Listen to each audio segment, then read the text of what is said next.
Zakonisht aplikacionet kryesore, domethënë nëse ti po blen nga Amazon.com, që është Jeff Bezos, që është kompani internacionale e fuqishme, përgjithsisht probabiliteti më i madh domethënë është që transaksionet janë të sigurta. Gjithmonë një gjë e rëndësishme është të shikoni adresa, domethënë sepse një gjë tjetër që bëjnë shpesh hakerat është që replikojnë faqet. Domethënë e bën një faqe të duket për shembull fiksi Amazon.com. Kuptoj. Dhe nuk thot Amazon.com, po thot Amazon.com.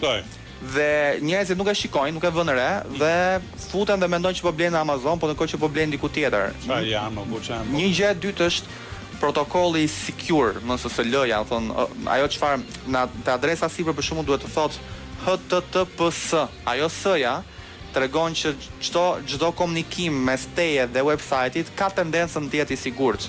Nëse ajo është thjesht HTTP, je duke përdorur versionin të jo shumë të sigurt të këtij website-i. Antivirus është po prapë do të thënë diçka shumë e rëndësishme, siç thash, më thënë këto antivirus. Kjo që thua ti, kjo është duplikimi i faqeve, kopja e faqeve, klonimi si quhet, apo diun. Po gjej emrin. Me një gërm që ti nuk e vëre fare, po logot janë, ngjyrat janë motama, është si puna e atij eksperimentit anglez. Shikoni pak të dashur miq në ekran. Shikoni pak në ekran. Dhe lexojeni pak. Domethënë çdo fjalë është gabim këtu. Po ama e lexojnë. Po, bravo. Është një efekt në tru, domethënë, është shembull shumë perfekt. Sipas një studimi anglez, nuk ka rëndësi si janë shkruar fjalët. Të gjitha gërmat mund të jenë në vendin e gabuar, por mjafton që gërma e parë dhe e fundit janë në rregull, dhe truri është i aftë të lexojë ashtu si duhet.